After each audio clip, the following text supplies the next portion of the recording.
A storm moves in as the sun sets in the west. We're watching giant columns of burnished orange clouds billow up and fall down streaks of gray on a far-off verdant patch of green. A fruit farm, nestled near a range of striated escarpments called the Book Cliffs, horizontal layers of sandstone like pages of history bounded and shelved in time, overlooking the rain as it falls on Grand Junction, Colorado. And if those books, trapped in the cliffs of Mesa County, could talk, what would they say? We're featuring a few stories and songs from select chapters of the oral history of this region, the western slope of Colorado. Late nights listening to records. Cowpuncher reunion, a Danish immigrant traveling thousands of miles on the promise of a better life to plant that patch of green we're looking at right now near the yellowing Book Cliffs. Grand Junction. Let's open those books, catch the vibes from the voices of the past. That's what we're talking about today. And this is the Colorado Vibe.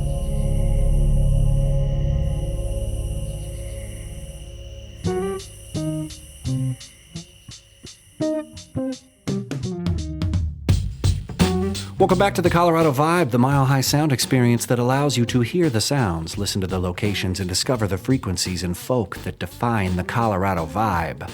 I'm your host, Jake Sanders, and today's episode is sourced from the Library of Congress, an American Folklife Center, which set out in the late 1970s to record the oral history of America. And we're going to focus on two clips from that collection from Mesa County, Colorado. First up, Edna Rowe and her friend Florence Walker laugh about growing up in Grand Junction. There's something about this recording. These ladies are clearly unable to hide their laughter and joy at remembering these experiences, and it's kind of contagious. The first story starts in the rain, near the Book Cliffs, in the early 1900s, as Florence and Edna are headed to a Cowpunchers reunion, which was an annual rodeo bringing in contestants and spectators from all over the region. Well, we both wanted to go down to the Cowpunchers reunion. You didn't want to go to the reunion, but you wanted to go home. You was homesick. And Herman went the day before, and you got a horse from Pigman. I'll never forget it. And you left school out early. And it was raining when we left home. And I kept saying, Florence, let's go back because it's raining. And we both had on linen hats, and they were starred stiff, and they got wet and hung down in front of our eyes where we couldn't see. And I'd say, Florence, let's go back. And she'd say, Edna, I'm so homesick, I just can't go back. And I said, well, but what do people think of us being out in the rain, going in looking like this? And when we got down to what is called 300, it was raining harder. And you said, Edna, let's go back. And I said, I won't go back, Florence. I don't care what happens. You've made me come this far, and I'm not going back. Oh, dear. And that horse that you was riding was lazy. And every once in a while he'd groan. He had the heat. And you said, Edna, what's the matter with this horse? And I didn't think there was anything, but I was so mad at you. I said, well, I think he's going to die. Oh, gosh.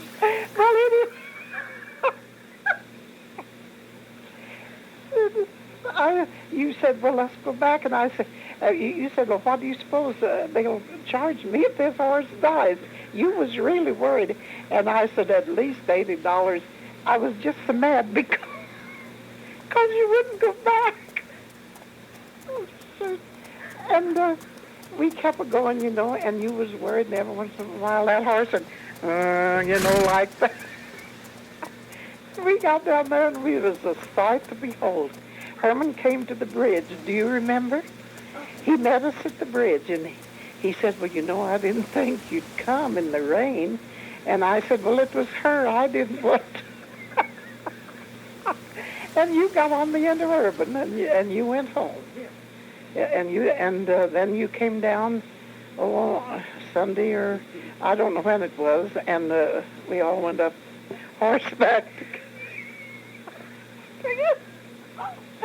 Well, that's one of the silly, foolish things. And then another time was when we went down to get that music box. Yeah. Herman went down, and he sent word up by somebody for us to meet these weepers. And he said, I'm sending some, what was it, a graphophone? Is that what they called it? And it was 100 and some records. And they were these disc records, you know. And she'd carry, they was in a big wooden box, and she'd carry that box, and we waded snow to our knees. And we was wet to our waists. And I'd say, aren't you nearly dead? And she'd say, no, I'm just so tickled to get these. And when we got there, you said, now you get supper, and I'll play these. And we stayed up till 2 o'clock in the morning and played every one of those records. And the one that we liked best, we played the second time. I know it was silly.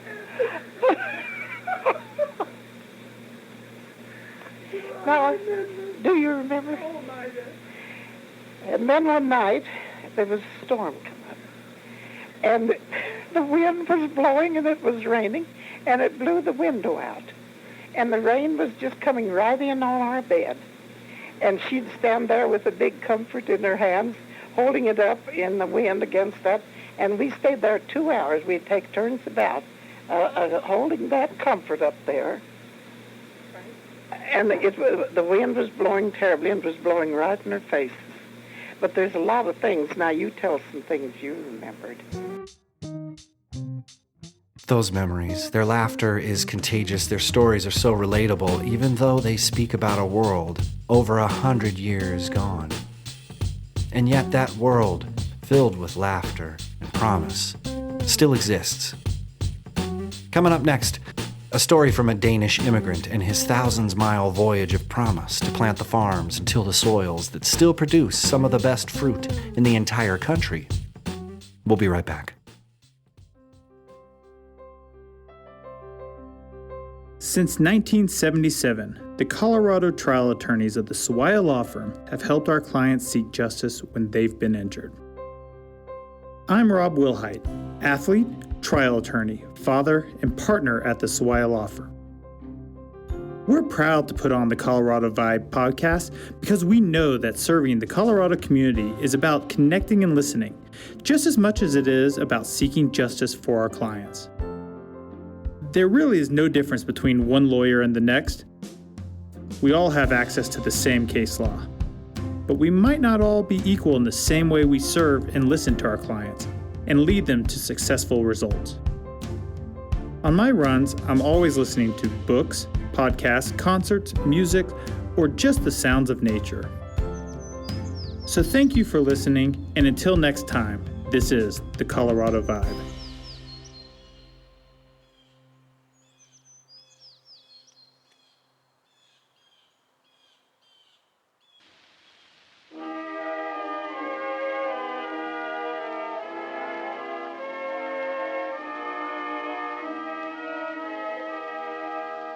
Dreaming of Colorado, out in the golden west, dreaming of hills and valleys, where there is peace and rest, deep in my heart. The last part of our Voices from the Past episode is from Neil Stayer, an immigrant from Holland that traversed the globe to become a fruit grower in Grand Junction.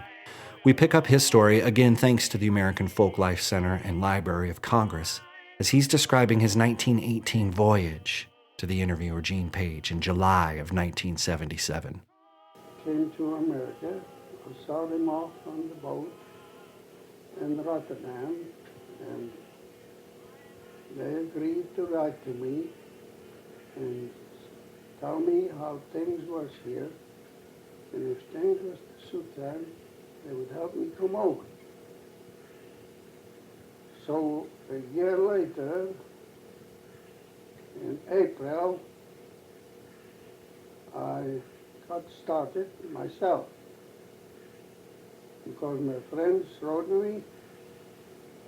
They had a good job, $30 a month, and their board and room, which I figured was very good because a dollar American money meant $2.37 of Holland money.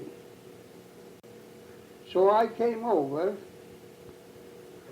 I came all the way for 10,000 miles to get a job, $30 a month and board and room.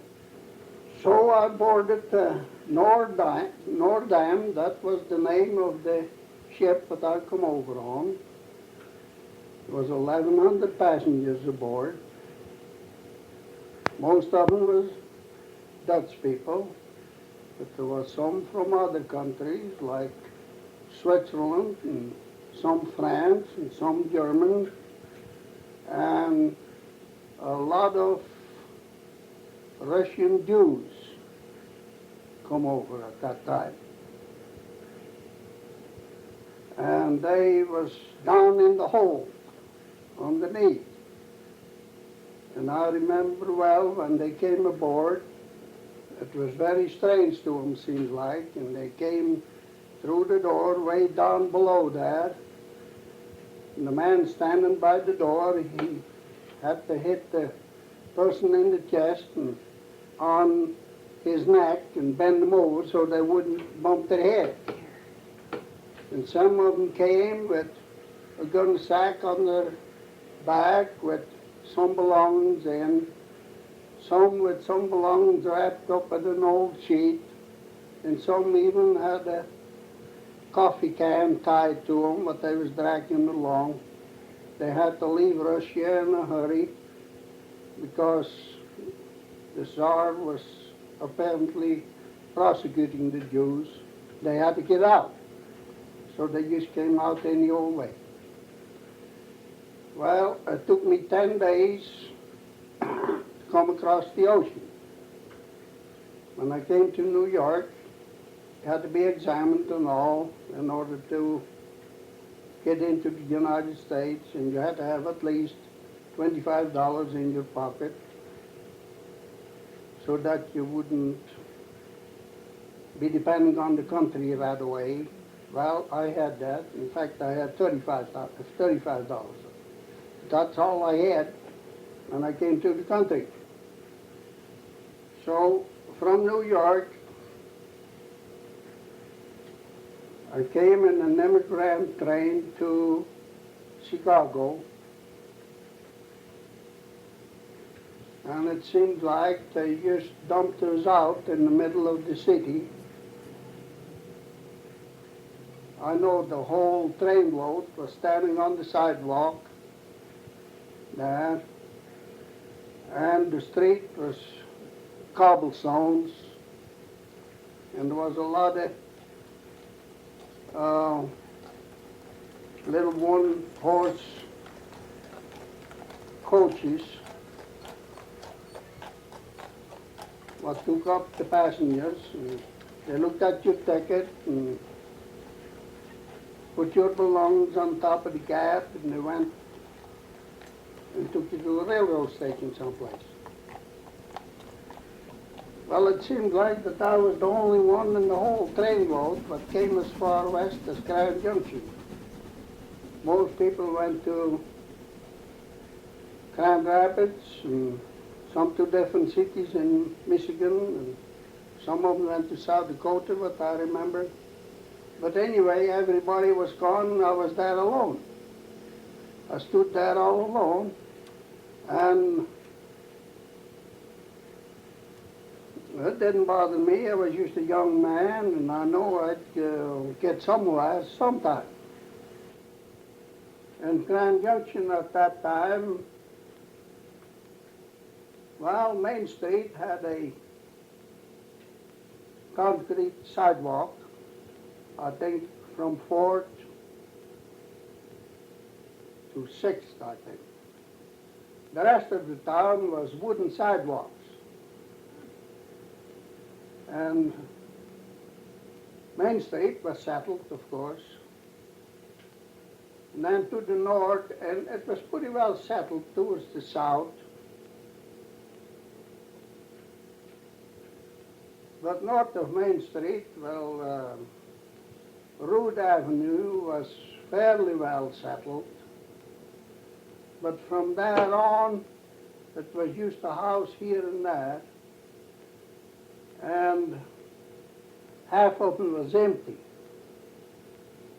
And a lot of sagebrush growing there. It's just wild. On North Avenue, there was a barbed wire fence on the north side of North Avenue, what is now North Avenue. Now where the college is, it was just open ground and sagebrush was growing there. There was a road right catty corner through that, where I went through when I finally got married and was farming for my own. Went through there with tomato wagon, back and forth. I hauled tomatoes to the Curry Candy Company. And later that became Cooner Remsen. I remember that. This would have been about in the teens then, in 19... Well, What year were you married? I was married in 1918. No. That's when I moved over here. I was married in 1914. Yeah. And I farmed over there by Frude, by the Star Schoolhouse there. And there was a lot of apples there then, too. Didn't they have part of that called Appleton out there? Wasn't there? Well, yeah, that was between where I lived and Grand Junction. Appleton, that used, I remember hearing about the Appleton School. Yeah. And then I moved over here and rented a place from Fred Coe. That was Fred Coe's place. Over here, a half a mile east from where I live now. And in 1920, I bought this place. There was a lot of apples here, there, and yet, And I had an apple orchard back there myself. And I've been interested in fruit ever since. I still have some fruit trees.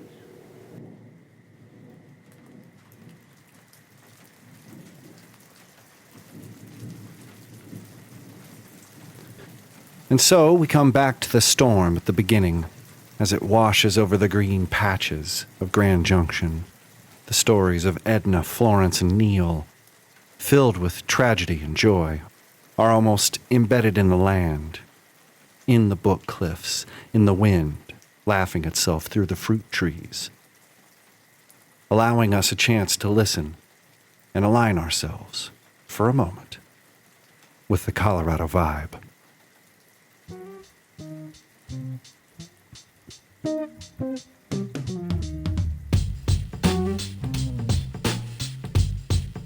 For links or show notes, visit our website or follow us on social media, and be sure to rate, review, and subscribe to the Colorado Vibe on Apple Podcasts. Until next time, enjoy the vibe.